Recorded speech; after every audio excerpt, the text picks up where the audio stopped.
Hey guys, welcome back to my channel. Namaste to all of you, and this is Ambika. Today we are going to be talking about something that students ask me in general, how to memorize anything. And it's also something that I used to wonder back several years ago when I was a student as well. And I think something that we might have to possibly discuss with this is memorizing really that important? Does it really matter?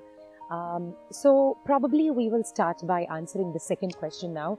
But yes, before we start off, I must tell you the weather is beautiful here. It is a chilly winter afternoon, but it's nice. It's sunny, and as you can see, people are enjoying in the park. And yes, that's about it. I'm here talking to all of you.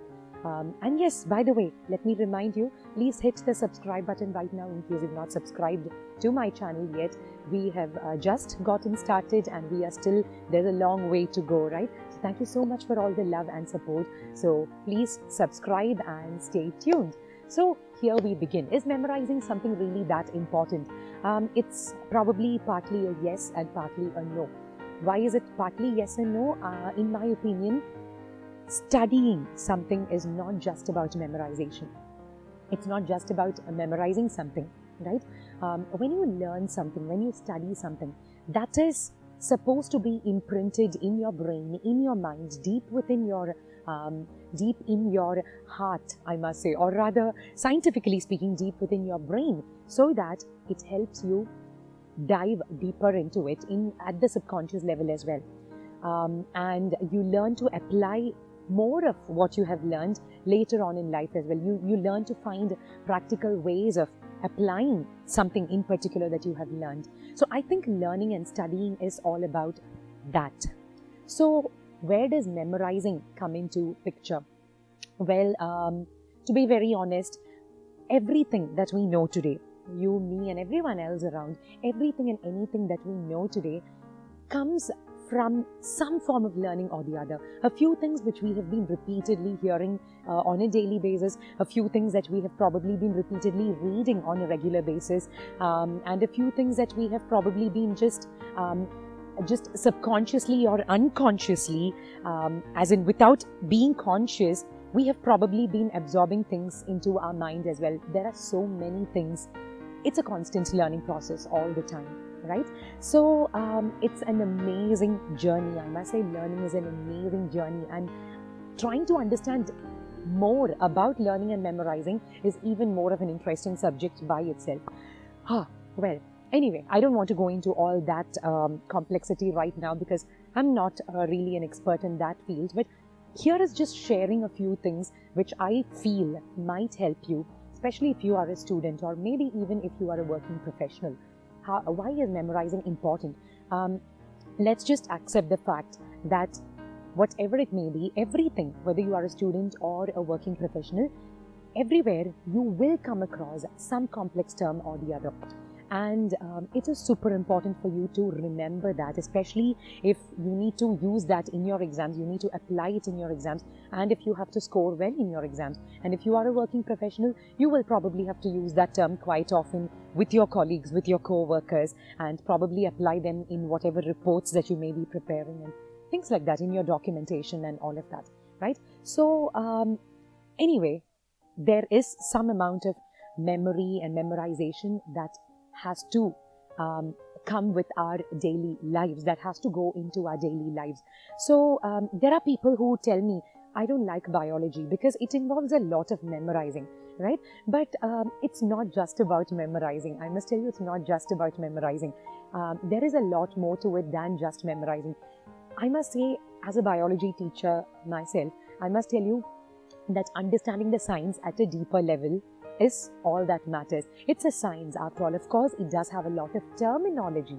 So memorizing the terms is what is important in biology.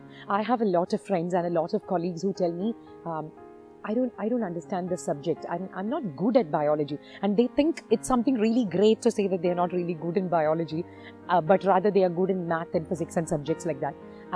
But okay, this is not meant to be an argument or a debate of any kind, but I am strongly against that concept because for me as a person, my favorite subjects have always been biology and mathematics. Of course, after my school, I have not got a chance to learn mathematics at a deeper level because I went into biology, and I never had mathematics as a side or a subsidiary subject for learning zoology and botany.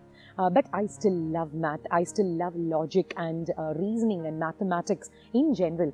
I have always loved it. But biology is also something that I enjoy. So just because I love one doesn't mean I am not good in the other, right? So anyway, I must tell you, memorizing is important. Even in mathematics, memorizing the formulae. In physics, memorizing the formulae, and in math, again, memorizing the identities, and in chemistry, probably memorizing the equations. Everywhere it does come into picture in some sense or the other.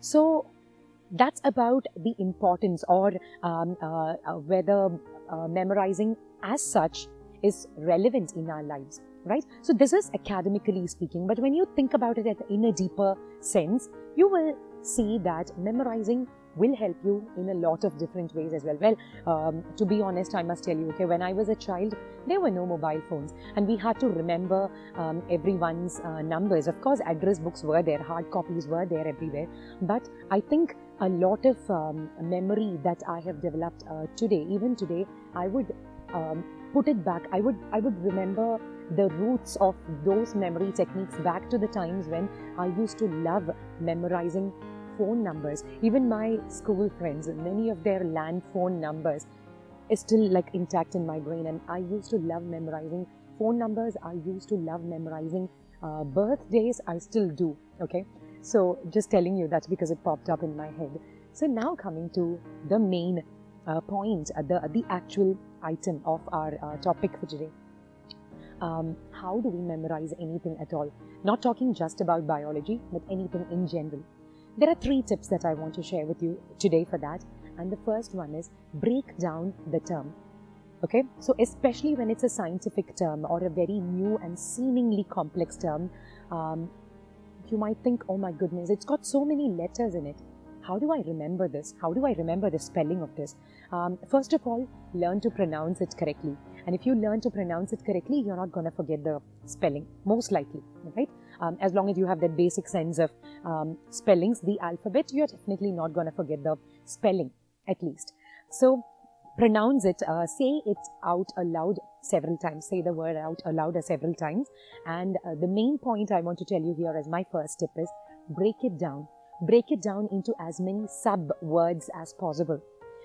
Especially when it's science, and in biology, I must tell you, in biology, because I'm a biology teacher again, many of my examples tend to be from the subject biology.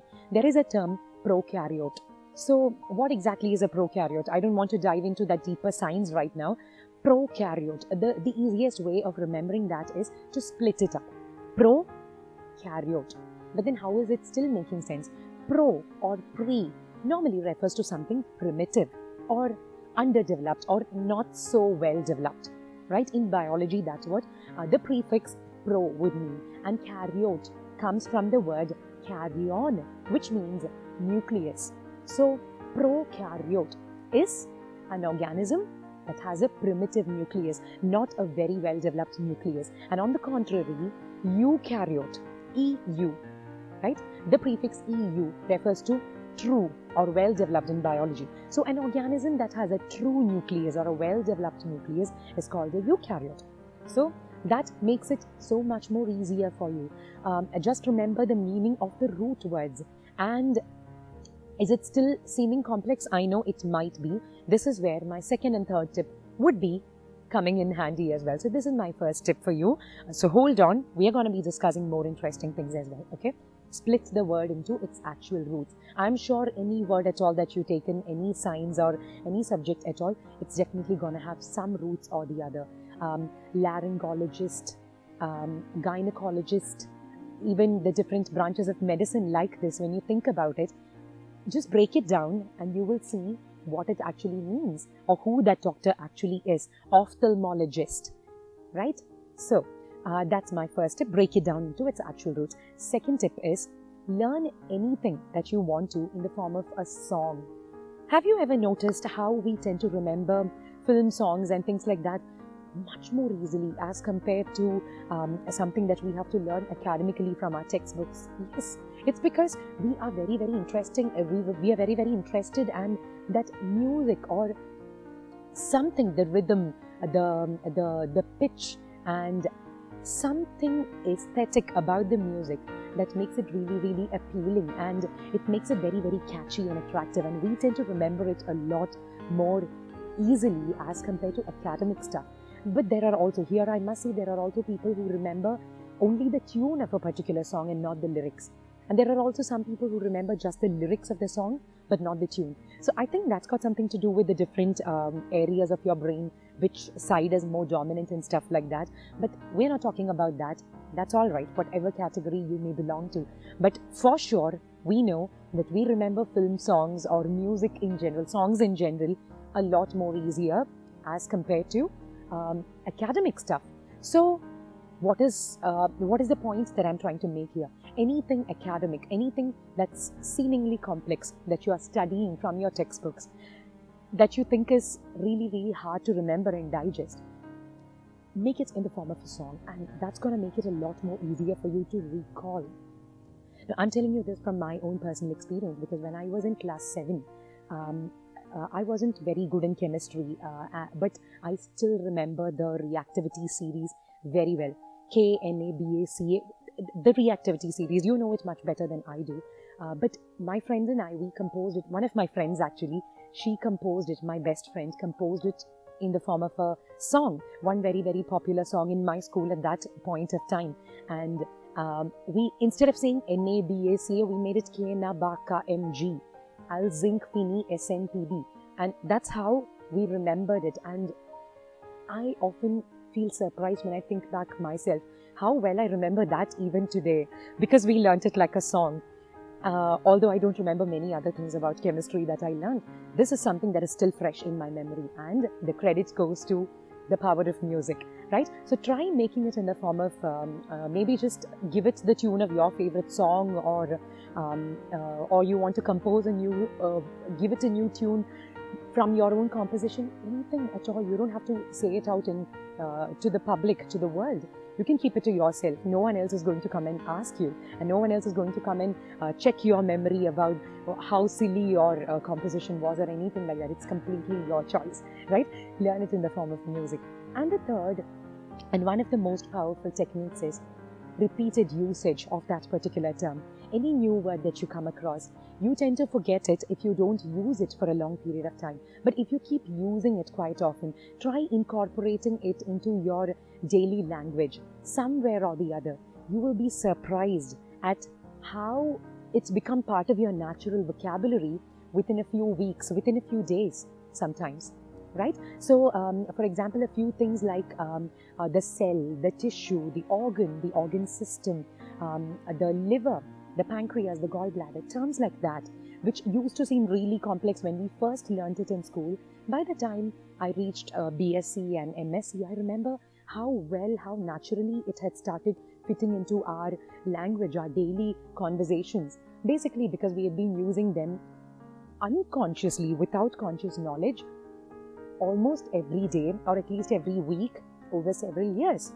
So that's the technique. It gets imprinted in your brain. So these are the 3 most powerful techniques of memorizing anything at all. What are they? Let's summarize once again for you. Firstly, split the term into its roots, as many roots as you can, as many parts as you can. Alright? Second one is to learn it in the form of a song. If it's not one single term and a collective group of terms or something like that, learning in the form of a song really, really helps. Thirdly, repeated usage, right? Repeated usage is super powerful. And if there's anything more that you have found useful to remember anything at all, any powerful memory technique from your experience that you've discovered, please do share it with me in the comment section below, all your friends, and I will definitely benefit from that. And that's about it from my side. Do remember to hit the like button if you have found this useful, and share it with anyone who you think might benefit from this. And until we meet again, take care, stay happy and stay safe. And this is Blissfully yours, Ambika. Bye-bye.